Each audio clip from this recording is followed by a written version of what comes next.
हर हर महादेव मित्रांनो, आपले स्वागत आहे आजच्या या नवीन व्हिडिओमध्ये। मित्रांनो, आपल्याला माहिती असेल की आपण दरवर्षी श्रावण महिन्यामध्ये प्रत्येक श्रावणी सोमवारी एका ऐतिहासिक आणि पौराणिक महादेव मंदिराला भेट देत असतो व त्या ठिकाणचा संपूर्ण इतिहास व त्या ठिकाणची ऐतिहासिक कथा आपण जाणून घेत असतो। आणि दरवर्षीप्रमाणे यावर्षी देखील आपण श्रावण महिन्यामध्ये प्रत्येक सोमवारी एका ऐतिहासिक महादेव मंदिराला भेट देण्याची सिरीज सुरू केली आहे। आणि मित्रांनो, यावर्षी पहिला श्रावणी सोमवार उद्या आहे, यामुळे आज आपण आलेलो आहे पुरंदर तालुक्यामध्ये असलेल्या हरणी गावामध्ये वसलेले हे अतिशय पौराणिक आणि ऐतिहासिक मंदिराला भेट देण्यासाठी। मित्रांनो, या ठिकाणचे जे शिव मंदिर आहे, या ठिकाणी बारामतीमध्ये जे सोमेश्वर करंजी गाव आहे, या ठिकाणाहून साक्षात देवादिदेव महादेव हरणी या गावामध्ये असलेल्या भक्ताच्या भक्तीवर प्रसन्न होऊन या ठिकाणी कसे आले ही कथा आजच्या व्हिडिओमध्ये आपण जाणून घेणार आहे। आणि मित्रांनो, हा व्हिडिओ आपण कुठेही स्किप करू नका, कारण हा व्हिडिओ आपल्यासाठी खूप जास्त माहितीपूर्ण होणार आहे। आणि मित्रांनो, आपल्याला जर सोमेश्वर महादेव मंदिर करंजे या ठिकाणचा जर त्या ठिकाणची ऐतिहासिक माहिती आणि तो व्हिडिओ जर आपल्याला पाहायचा असेल तर त्या व्हिडिओची लिंक मी आपल्या डिस्क्रिप्शन बॉक्स मध्ये दिली आहे। आपण त्या ठिकाणाहून तो व्हिडिओ पाहू शकता व त्या ठिकाणचा देखील ऐतिहासिक कथा व त्या ठिकाणचा इतिहास त्या व्हिडिओच्या माध्यमातून आपण जाणून घेऊ शकता। मित्रांनो, आता आपण जाणून घेऊयात मंदिरापर्यंत कसं जायचं ते। मित्रांनो, या ठिकाणी ज्यांना ट्रेकिंग करण्याची आवड आहे त्यांच्यासाठी मंदिराच्या खाली बसून ते मंदिराच्या वरपर्यंत पायऱ्या आहेत आणि त्या ठिकाणाहून लोक ट्रेकिंग करू शकतात। आणि जर आपल्याला ट्रेकिंग करायची नसेल तर आपण थेट आपल्या गाडीने मंदिरापर्यंत जाऊ शकतो। मित्रांनो, आपण व्हिडिओच्या माध्यमातून पाहू शकता की आपल्याला मंदिराच्या अवतीभोवतीचा निसर्ग देखील अतिशय सुंदर पाहण्यास मिळतो आणि हे वातावरण ट्रेकिंगसाठी अतिशय चांगलं वाटतं। तर चला तर मग मित्रांनो, आपण आता थेट मंदिरापाशी जाऊया आणि या ठिकाणची ऐतिहासिक कथा व माहिती जाणून घेऊया। मित्रांनो, आमच्याकडे 4 व्हीलर गाडी असल्यामुळे आम्ही मंदिराच्या निम्म्यापर्यंतचा टप्पा घाटमार्गाने पूर्ण केला आणि या ठिकाणचा रस्ता देखील चांगला असल्यामुळे वर जाताना काही अडचण आली नाही। मित्रांनो, आपण पाहू शकता की आता आम्ही या ठिकाणी पोहोचलो आहे आणि आम्ही आमची गाडी या ठिकाणी पार्क केल्यानंतर आम्ही निर्णय घेतला की मंदिराच्या वरपर्यंत आपण पायऱ्यांनी चालत जाऊया। तर चला तर मग मित्रांनो, आपण आता आपला पायी प्रवास सुरुवात करूया। तर मित्रांनो, आपण पाहू शकता या ठिकाणी अतिशय सुंदर अशा दगडी पायऱ्या बनवण्यात आल्या आहेत आणि आता आपण या पायऱ्यांच्या माध्यमातून वरपर्यंत जाऊया। आणि मित्रांनो, आपण जाता जाता देवादिदेव महादेव या ठिकाणी कसे प्रकट झाले याबद्दल एक ऐतिहासिक कथा जाणून घेणार आहे, यामुळे आपण व्हिडिओ कोठेही स्किप करू नका। आणि मित्रांनो, आपल्याला जर व्हिडिओ आवडत असेल तर व्हिडिओला लाईक करा, त्याबरोबरच आपल्या चॅनलला सबस्क्राईब करा आणि हा व्हिडिओ शेवटपर्यंत पाहायला विसरू नका। मित्रांनो, कथेप्रमाणे या हरणी गावामध्ये एक यादव कुटुंब राहत होते आणि त्या यादव कुटुंबामध्ये सोमा नावाचा एक महादेवाचा भक्त होता आणि त्याची महादेवावरती खूप अथांग अशी श्रद्धा होती।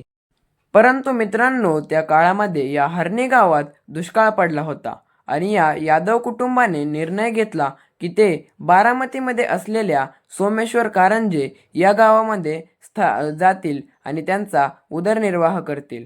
ठरल्याप्रमाणे हे यादव कुटुंब सोमेश्वर कारंजे या ठिकाणी स्थलांतरित झाले आणि त्या ठिकाणी असलेल्या एका बागायतदार शेतकऱ्याकडे कामासाठी राहिले।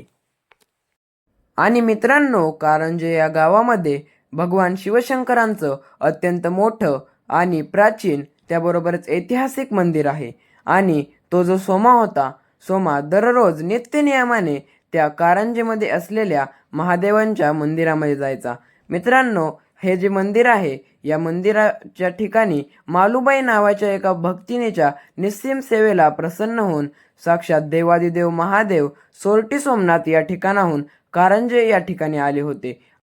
अशा या ऐतिहासिक आणि प्राचीन मंदिरामध्ये सोमा दररोज सकाळी नित्यनियमाने जायचा आणि देवादिदेव महादेवांचे मनोभावे दर्शन घ्यायचा। मित्रांनो, त्यानंतरच सोमा आपल्या दिनचर्येला किंवा आपल्या शेतातील कामाला सुरुवात करायचा। मित्रांनो, असं बरेच वर्ष सोमा देवादिदेव महादेवांची सेवा करत राहिला आणि कालांतराने सोमाचं वय झालं. आता सोमाने निर्णय घेतला होता की आपण आपल्या मूळ गावी म्हणजेच हरणी या ठिकाणी जावे. परंतु सोमाच्या मनामध्ये खेद होता की आपण देवाला असं सोडून कसं जायचं आणि सोमाला करमत नव्हतं. सोमाने शेवटचा निर्णय घेतला की आपण आता शेवटचं देवाला भेटून येऊया. त्यावेळी सोमा देवादिदेव महादेवांचं शेवटचं दर्शन घेण्यासाठी मंदिरामध्ये गेला. त्यावेळी सोमाने मनोभावे देवांना प्रार्थना केली की आता माझं वय झालं आहे आणि मला काम करणं होत नाही. माझ्या गावी जाण्याचे ठरवले आहे. तर देवा, तुम्ही देखील माझ्यासोबत चला. असं म्हटल्यानंतर या भक्ताच्या भक्तीला प्रसन्न होऊन साक्षात देवादिदेव महादेव त्या ठिकाणी प्रकट होतात आणि सोमाला म्हणतात की मी तुझ्या गावी येण्यासाठी तयार आहे, परंतु तुझ्या गावामध्ये एक असे ठिकाण पाहिजे की ज्या ठिकाणाहून मला शिखर शिंगणापूरच्या मंदिराचं शिखर दिसलं पाहिजे, तरच मी तुझ्या गावाला येईल. त्यावेळी सोमाच्या डोळ्यासमोर त्याच्या गावाचं दृश्य उभं राहतं आणि त्याच्या लक्षात येतं की आपल्या गावामध्ये एक असा उंच डोंगर आहे ज्या ठिकाणाहून शिखर शिंगणापूरच्या मंदिराचं शिखर दिसू शकतं. आणि सोमा मान डोलवतो आणि सोमा त्याबरोबरच महादेव हरणी या गावाकडे येण्यासाठी प्रस्थान करतात. मित्रांनो, सोमा या भक्ताच्या भक्तीला प्रसन्न होऊन साक्षात देवादिदेव महादेव मी आत्ता ज्या ठिकाणी उभा आहे त्याच्या मागील बाजूला आपल्याला जे मंदिर पाहण्यास मिळत आहे या ठिकाणी प्रकट झाले बघा. आणि मित्रांनो, ज्यावेळी देवादिदेव महादेव या ठिकाणी येत होते किंवा प्रकट झाले त्यावेळी या ठिकाणी एक हरणाई नावाची देवी वास्तव्य करत होती. त्यावेळी देवीला समजले की या ठिकाणी साक्षात देवादिदेव महादेव येत आहेत.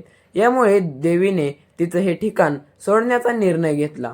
देवादिदेव महादेवांनी देवीला सांगितले तुम्ही इथे वास्तव्य करू शकता, परंतु देवीने ऐकले नाही आणि देवीने हे स्थान सोडून दिले व देवादिदेव महादेवांसाठी ही जागा मोकळी करून दिली. आणि मित्रांनो, त्यानंतर या ठिकाणी देवादिदेव महादेवांनी त्यांचे वास्तव्य केले. आणि मित्रांनो, कालांतराने या ठिकाणी महादेवांचे अनेक भक्त येऊ लागले आणि भक्त देवांना नवस बोलायचे आणि ते नवस पूर्ण व्हायला लागले.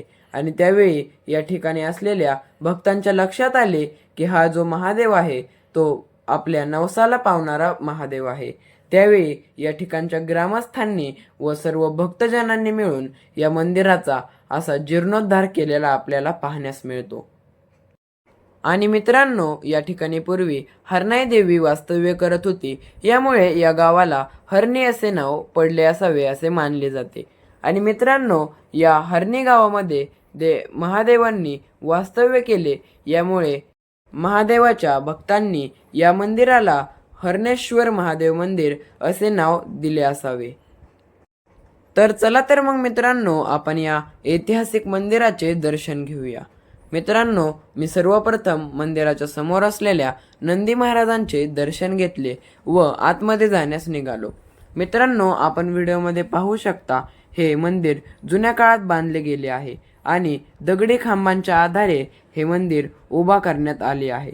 आणि मित्रांनो, मंदिराच्या आत गेल्यावरती मनाला एक वेगळी शांतता व प्रसन्नता जाणवते.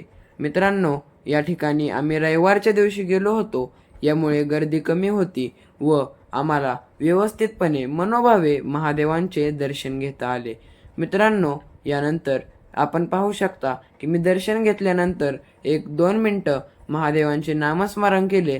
आणि मित्रांनो, आपण देखील माझ्या व्हिडिओच्या माध्यमातून देवादिदेव महादेवांचे दर्शन घेऊ शकता. शिवहर शंकर नमामि शंकर, शिवशंकर शंभो, हे गिरिजापती भवानी शंकर, जय शंकर शंभो. तर मित्रांनो, आता आपण मंदिराच्या मागील बाजूस आलेलो आहे. आणि मित्रांनो, मी तुम्हाला मगाशी सांगितल्याप्रमाणे ज्यावेळी महादेव या ठिकाणी येत होते त्यावेळी या ठिकाणी वास्तव्य करत असलेल्या हरणाई देवीने हे ठिकाण सोडले होते व ती गुप्त झाली होती. आणि मित्रांनो, जी हरणाई देवी होती ती हरणाई देवी ते ठिकाण सोडून याच डोंगरावरती सर्वात उंच भागावरती येऊन वास्तव्य केले. मित्रांनो, आपण व्हिडिओमध्ये पाहत आहात ह्या पायऱ्या चढून गेल्यानंतर आपल्याला हरणाई देवीचे एक छोटेसे मंदिर पाहण्यास मिळते. मित्रांनो, या ठिकाणच्या ग्रामस्थांनी व भक्तांनी या ठिकाणी हरनाई देवीचे देखील एक छोटेसे मंदिर बनवले आहे. तर मित्रांनो, आता आपण या सर्व पायऱ्या चढून वरती पोहोचलेलो आहे. आपण देखील आता माझ्या व्हिडिओच्या माध्यमातून हरनाई देवीचे मनोभावे दर्शन घेऊ शकता. मित्रांनो, आपण व्हिडिओमध्ये पाहू शकता की या ठिकाणी छोटंसं पण एकदम छान असं मंदिर या ठिकाणी बनवण्यात आलेलं आहे. तर मित्रांनो, आपण आता व्हिडिओमध्ये पाहू शकता की या ठिकाणी ज्या देवी आहेत त्या 3 मूर्ती आहेत, परंतु या सर्वच हरनाई देवी आहेत. मित्रांनो, आपण आता या ठिकाणी दर्शन घेतले आणि आपण पाहू शकता की व्हिडिओच्या माध्यमातून आपल्याला आसपासचा निसर्ग अतिशय सुंदररित्या पाहण्यास मिळत आहे.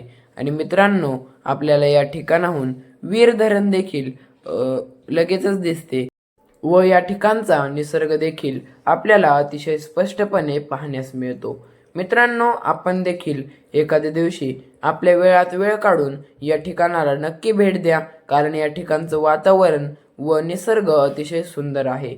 मित्रांनो, आपण पाहू शकता की या ठिकाणी यात पाणी साठलं आहे. हे जुन्या काळामध्ये टाकीच्या स्वरूपात खोदलेले पाहण्यास मिळते. मित्रांनो, उद्या श्रावणातील पहिला सोमवार आहे. आपण देखील या मंदिराला नक्की भेट द्या. भेटूया पुढील सोमवारी नवीन व्हिडिओमध्ये.